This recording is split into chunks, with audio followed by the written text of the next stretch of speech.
ನಾವು ರೈತರನ್ನ ಹಿತವನ್ನು ಕಾಪಾಡುತ್ತವ್ರು. ನಮಗೆ ರೈತರ ಹಿತ ಭಾಳ ಮುಖ್ಯ, ನಮಗೆ ಡ್ಯಾಮು ಭಾಳ ಮುಖ್ಯ. ನಮಗೆ ಒಂದು ಬೆಳೆ ತಪ್ಪೋದು ಅಂತ ನಾವು ವಿನಂತಿ ಮಾಡ್ಕೊಂಡಿದ್ವಿ. ಯಾಕಂದರೆ ಅದಕ್ಕೂ ಕಾರಣ ಇದೆ. ಯಾಕಂದರೆ 105 TMC ನೀರು ನಿಲ್ಲಿಸಂಥ ಜಾಗದೊಳಗೆ ಬರೀ 80 TMC ನೀರು ನಿಲ್ಲಿಸಂತ ಕೇಂದ್ರದವರ ಹೇಳಿದ್ದು. ಕೇಂದ್ರ ಸರ್ಕಾರ ಬೋರ್ಡಿನ ಒಂದು ನಿರ್ಣಯದ ಪ್ರಕಾರ ಮೊದಲಿಗೆ ಬೋರ್ಡ್ನವರು ಹೇಳಿದ್ದು 8 ಗೇಟ್ಗಳು ಸ್ಟಕ್ ಆಗಿದ್ದಾವೆ. ಆ ಗೇಟ್ಗಳನ್ನು ರಿಪೇರಿ ಮಾಡಬೇಕು ಅಂತ ಅವರೇನು ಸಲಹೆ ಕೊಟ್ಟಿದ್ರು. ತಜ್ಞರು, ನೀರಾವರಿ ತಜ್ಞರು ಸಲಹೆ ಮೇರೆಗೆ ಏನಂತ ನೀರಾವರಿ ತಜ್ಞರು ಸಲಹೆ ಕೊಟ್ಟಿದ್ರು ಅಂದರೆ, ನಮ್ಮ ಡ್ಯಾಮ್ನೊಳಗೆ 105 TMC ನೀರನ್ನು ನಮಗೆ ಹಿಡಿದಿಟ್ಕೊಳ್ಳೋಕ್ಕೆ ಕೆಪಾಸಿಟಿ ಇತ್ತು. ತಜ್ಞರು ಮತ್ತು ಕೇಂದ್ರ ಸರ್ಕಾರದ ಸಲಹೆ ಭಾಳ ಸ್ಪಷ್ಟವಾಗಿ ಹೇಳ್ತೀನಿ. ಬೋರ್ಡಿನ CWC ಸಭೆ ಕೇಂದ್ರ ಸರ್ಕಾರ ಸಲಹೆ ಕೊಟ್ಟಂಗೆ 105 TMCಯನ್ನು ನೀರು ಹಿಡಿಬಾರ್ದು, 80 TMC ಮಾತ್ರ ನೀರನ್ನು ಇಟ್ಕೋಬೇಕು. ಯಾಕಂದರೆ ಕನಿಷ್ಠ 7ರಿಂದ 8 ಗೇಟ್ಗಳು ಸ್ಟಕ್ ಆಗಿದ್ದಾವೆ, ಡ್ಯಾಮಿಗೆ ತೊಂದರೆ ಆಗಬಾರ್ದು, ಅಪಾಯ ಆಗಬಾರ್ದು ಅನ್ನೋ ದೃಷ್ಟಿಕೋನ ಇಟ್ಕೊಂಡು 80 TMC ಮಾತ್ರ ನೀರನ್ನು ಹಿಡಿದಿಟ್ಕೋಬೇಕು ಅಂತ ಸಲಹೆಯನ್ನು ಕೊಟ್ಟಿದ್ದು. ಕೇಂದ್ರ ಸರ್ಕಾರದ ಸಲಹೆ, ಬೋರ್ಡಿನ ಸಲಹೆ ಮೇರೆಗೆ ನಾವು 80 TMC ನೀರನ್ನು ಮಾತ್ರ ಹಿಡಿದಿಟ್ಕೊಂತೀವಿ. ಬೋರ್ಡ್ನವರು ಸಲಹೆ ಹಿಡಿದಾಗ ಬೋರ್ಡ್ನವರೇ ಹಿಡಿದಿಟ್ಟಿದ್ದು 80 TMC ನೀರು. 80 TMC ನೀರಿನ ಪ್ರಕಾರ ನಮಗೆ ಎರಡನೇ ಬೆಳೆ ಬಿಡಬೇಕಾತಂದ್ರೆ ಕನಿಷ್ಠ 60 TMC ಅಷ್ಟು ನೀರು ಬೇಕು, ಕರ್ನಾಟಕದ ಪಾಲೆ. ಅದಕ್ಕೆ ಇವತ್ತು ನಮ್ಮ ಪರಿಸ್ಥಿತಿ ಏನಾಗಿದೆ ಅಂತಂದರೆ, ನಮ್ಮ ಪಾಲು ಇವತ್ತು ಆ್ಯಸ್ ಆ್ಯಂಡ್ ಟುಡೇ ಇವತ್ತಿನ ಪರಿಸ್ಥಿತಿ 75 TMC ಮಾತ್ರ ನಮ್ಮದು ನೀರಿದೆ. ಕನಿಷ್ಠ ಇದರೊಳಗೆ ನಾವು ಶೇರ್ ಮಾಡ್ಕೋಬೇಕು. 80 TMC ಒಳಗೆ 35% ಆಂಧ್ರ ಮತ್ತು ತೆಲಂಗಾಣ, 65% ಕರ್ನಾಟಕದ ಪಾಲು ಇದ್ರಾಗ. ಆ ಪಾಲಿನ ಪ್ರಕಾರ ಈಗಾಗಲೇ ಅವರು ನೀರು ತೊಗೊಂಡಿದ್ದಾರೆ, ನಾವು ನೀರು ತೊಗೊತಾ ಇದ್ದೀವಿ. ನವೆಂಬರ್ 30ನೇ ತಾರೀಕಿನವರೆಗೂ ನಾವು ನೀರು ಈಗ ಆ್ಯಸ್ ಇಟ್ ಈಸ್ ಏನು ಬಿಡ್ತಾ ಇದ್ವಿ, ಅವರು ತೊಗೊತಾ ಇದ್ದಾರೆ. ಅವ್ರು ಇಂಡಿಯನ್ ಪ್ರಕಾರ ಅವರು ತೊಗೊತಾರೆ, ನಾವು ತೊಗೊಳ್ಳೋ. ಅದ್ರ ಪ್ರಕಾರ ಕನಿಷ್ಠ 33.031 ಅಷ್ಟು ನೀರು ನಮ್ಮ ಪಾಲಿಗೆ ಉಳಿತೈತಿ. TMC ಇಷ್ಟು ನಮ್ಮ ಕರ್ನಾಟಕದ ಪಾಲು ಉಳಿತೈತಿ.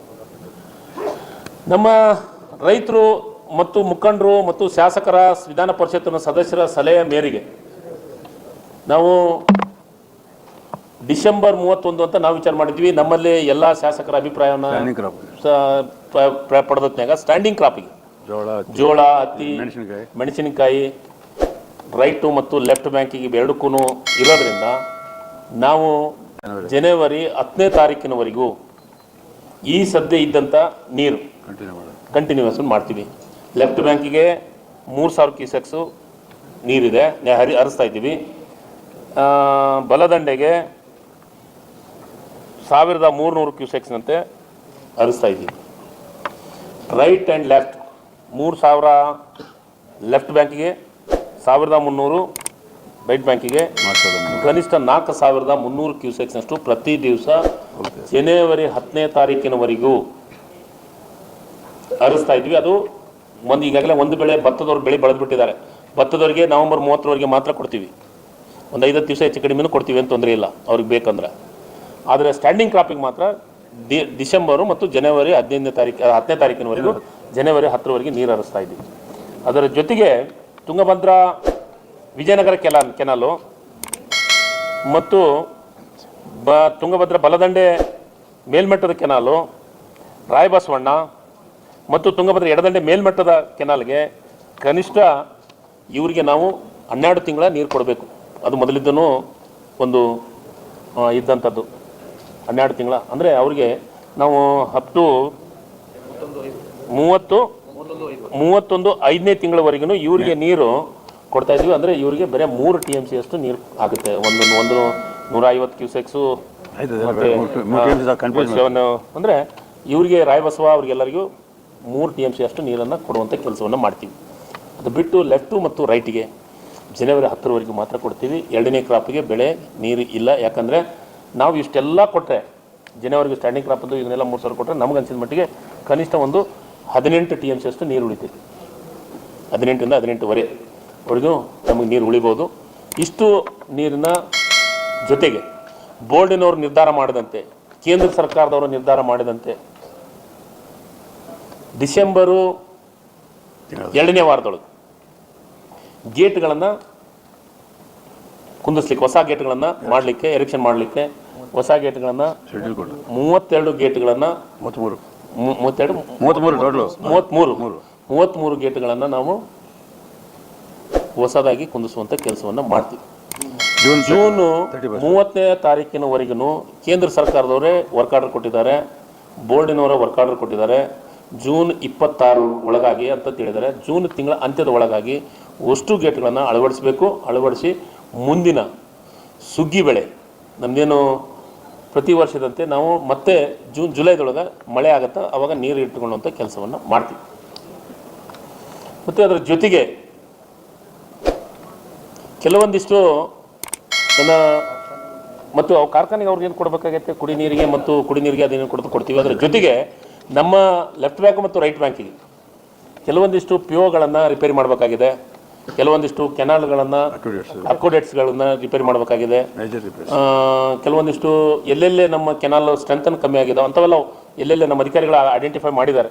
ಕನಿಷ್ಠ ನನಗನ್ಸಿದ ಮಟ್ಟಿಗೆ 200ರಿಂದ 300 ಕೋಟಿವರೆಗೂ ಐಡೆಂಟಿಫೈ ಮಾಡಿದ್ದಾರೆ, ಎಸ್ಟಿಮೇಟ್ ಮಾಡಿದ್ದಾರೆ. ಅವನ್ನ ಸನ್ಮಾನ್ಯ ಉಪಮುಖ್ಯಮಂತ್ರಿಗಳಿಗೆ ನಮ್ಮೆಲ್ಲ ಶಾಸಕರು ನಾವು ವಿನಂತಿಯನ್ನು ಮಾಡಿದ್ದೀವಿ. ಯಾಕಂದರೆ 5-6 ತಿಂಗಳ ನಮಗೆ ನೀರು ಕ್ಲೋಸರ್ ಇರೋದರಿಂದ ಇವನ್ನೆಲ್ಲವನ್ನು ರಿಪೇರಿ ಮಾಡಬೇಕು ಅಂತಂದು ವಿನಂತಿ ಮಾಡಿದ್ವಿ. ಅದೇ ರೀತಿ ನಮ್ಮೆಲ್ಲ ರೈತ ಮುಖಂಡರ ಅಭಿಪ್ರಾಯವನ್ನು ಪಡೆದು ಎಲ್ಲರ ಇದನ್ನು ಪಡೆದು ಇವತ್ತು ನಾವು 2ನೇ ಬೆಳೆಗೆ ನೀರಿಲ್ಲ, ಒಂದೇ ಬೆಳೆಗೆ ಸ್ಟ್ಯಾಂಡಿಂಗ್ ಕ್ರಾಪ್ಗೆ ಜನವರಿ 10ನೇ ತಾರೀಕುವರೆಗೆ ಮಾತ್ರ ಕೊಡುವಂಥದ್ದನ್ನು ನಿರ್ಧಾರವನ್ನು ICIC ಎಲ್ಲ ಸದಸ್ಯರು ಮತ್ತು ಎಲ್ಲ ರೈತ ಮುಖಂಡರ ಅಭಿಪ್ರಾಯ ಮತ್ತು ಎಲ್ಲರ ಅಭಿಪ್ರಾಯದಂತೆ ಮಾಡಿದ್ದೀವಿ. ಅದಕ್ಕೆ BJP ಇರ್ಬೋದು, ಜನತಾದಳ ಇರ್ಬೋದು, ಕಾಂಗ್ರೆಸ್ ಇರ್ಬೋದು, ಎಲ್ಲ ಶಾಸಕರ ಸಲಹೆ ನಮಗೆ ಒಂದೇ ಬೆಳೆ ಸಾಕು, ನಮಗೆ ಮುಖ್ಯವಾಗಿ ಗೇಟನ್ನು ಅಳವಡಿಸಬೇಕು. ಗೇಟ್ ಭಾಳ ಮುಖ್ಯ, ನಮ್ಮ ಕೆನಾಲ್ ರಿಪೇರಿಗಳನ್ನು ಮುಖ್ಯ, ಮತ್ತು ಅದ್ರ ಜೊತೆಗೆ ಡ್ಯಾಮ್ ಭಾಳ ಮುಖ್ಯ. ನಮಗೆ ಕನಿಷ್ಠ 8 ಗೇಟು ಸ್ಟಕ್ ಆಗಿದೆ, ಮುಂದೆ ಏನಾದರೂ ಆದರೆ ಡ್ಯಾಮ್ಗೆ ಅನಾಹುತ ಆಗುವಂಥದ್ದಾಗುತ್ತೆ. ಅದಕ್ಕೆ ದಯಮಾಡಿ ಗೇಟ್ಗಳನ್ನು ಅಳವಡಿಸ್ರಿ, ಗೇಟ್ಗಳನ್ನು ಕಾರ್ಯರೂಪಕ್ಕೆ ತಂಬರ್ರಿ ಬೇಗ ಅಂತನ್ನ ಮಾತನ್ನು ಹೇಳಿದರೆ ಅದು ಅವರ ಸಲಹೆಯ ಮೇರೆಗೆ. ಮತ್ತು ಈಗಾಗಲೇ ಅಧಿವೇಶನದೊಳಗೆ ನಮ್ಮ ಭಾಗದ ಶಾಸಕರು ಕ್ವಶನ್ ಹಾಕಿ ಅದ್ರ ಬಗ್ಗೆ ಚರ್ಚೆನೂ ಆಯಿತು. ಆವತ್ತಿನ ಉಪಮುಖ್ಯಮಂತ್ರಿಗಳು ಇದನ್ನು ಕೊಟ್ಟರು, ಸ್ಟೇಟ್ಮೆಂಟನ್ನು ಮಾಡಿದರು ಅಧಿವೇಶನದೊಳಗೆ. ಒಂದೇ ಕ್ರಾಪನ್ನು ಕೊಡ್ತೀವಿ, ಒಂದೇ ಬೆಳೆಯನ್ನು ಕೊಡ್ತೀವಿ, 2ನೇ ಬೆಳೆಗೆ ನೀರು ಕೊಡೋಲ್ಲ ಅಂತ ಅಂದತ್ನಾಗ ಇಲ್ಲಿ ಇರುವಂಥ ಎಲ್ಲ ಶಾಸಕರು ಇನ್ಕ್ಲೂಡ್ BJPಯ ರಾಜ್ಯದ ಅಧ್ಯಕ್ಷರು ಮತ್ತು ವಿರೋಧ ಪಕ್ಷದ ನಾಯಕರನ್ನೂ ಸೇರಿ ಮತ್ತು ಈ 4 ಜಿಲ್ಲೆಯ ಶಾಸಕರನ್ನೂ ಸೇರಿ ಅವತ್ತು ಎಲ್ಲರೂ ನಮ್ಮ ಉಪಮುಖ್ಯಮಂತ್ರಿಗಳಿಗೆ ಮತ್ತು ಸರ್ಕಾರಕ್ಕೆ ಅವತ್ತು ಅಭಿನಂದಿಸಿದರು. ಏನಂತ ಅಭಿನಂದಿಸಿದ್ರು ಅಂದರೆ, ಮೊದಲು ನಮಗೆ ಗೇಟ್ ಮುಖ್ಯ, ಭಾಳ ಮುಖ್ಯವಾಗಿದ್ದು ಗೇಟ್ ಮುಖ್ಯ, ಡ್ಯಾಮ್ ಮುಖ್ಯ. ನಾವು ಮತ್ತು ಅದ್ರ ಜೊತೆಗೆ ಒಂದು ಹೆಜ್ಜೆ ಮುಂದೋಗಿ ನಮ್ಮ ಉಪಮುಖ್ಯಮಂತ್ರಿಗಳು ಅಧಿವೇಶನದೊಳಗೆ ಸ್ಟೇಟ್ಮೆಂಟ್ ಮಾಡಿದ್ದಾರೆ. ಹಿಂದಿನ ಯಾವ ಸರ್ಕಾರನೂ ಕೊಡಲಿಲ್ಲ ಅಂದ್ರೂ, ಬೇರೆ ಆಂಧ್ರ ಮತ್ತು ತೆಲಂಗಾಣದವ್ರು ಕೊಡಲಿಲ್ಲ ಅಂದರು, ನಮ್ಮ ಕರ್ನಾಟಕ ರಾಜ್ಯದಿಂದ ದುಡ್ಡನ್ನು ಕೊಡ್ತೀವಿ, ಗೇಟನ್ನು ರಿಪೇರಿ ಮಾಡ್ತೀವಿ ಅನ್ನೋದನ್ನು ಸ್ಟೇಟ್ಮೆಂಟ್ ಕೊಟ್ಟಕ್ಕೆ ಇವರೆಲ್ಲರೂ ಅಭಿನಂದಿಸಿದರು. ಅದಕ್ಕೆ ನನ್ನ ಒಂದು ವಿನಂತಿ, ಯಾರ್ಯಾರು ನೀವು ಪ್ರತಿಭಟನೆ ಮಾಡ್ತಾ ಇದ್ದೀರಿ, ಯಾರ್ಯಾರು ಕೆಲವೊಂದಿಷ್ಟು ಸ್ಟೇಟ್ಮೆಂಟನ್ನು ಕೊಡ್ತಾ ಇದ್ದೀರಿ, ದಯಮಾಡಿ ಕೂಲಂಕುಷವಾಗಿ ನಿಮ್ಮ ನಾಯಕರು, ನಿಮ್ಮ ಮುಖಂಡರು ಎಲ್ಲರೂ ಅಭಿನಂದಿಸಿದ್ದಾರೆ. ಅದಕ್ಕೆ ನೀವು ರೈತರನ್ನು ದಾರಿ ತಪ್ಪಿಸುವಂಥ ಕೆಲಸವನ್ನು ದಯಮಾಡಿ ಮಾಡಬೇಡ ಅಂತ ನಾವು ಇಲ್ಲಿದ್ದಂಥ ಎಲ್ಲ ಮುಖಂಡರಿಗೂ ನಾವು ವಿನಂತಿಯನ್ನು ಮಾಡಿದ್ವಿ.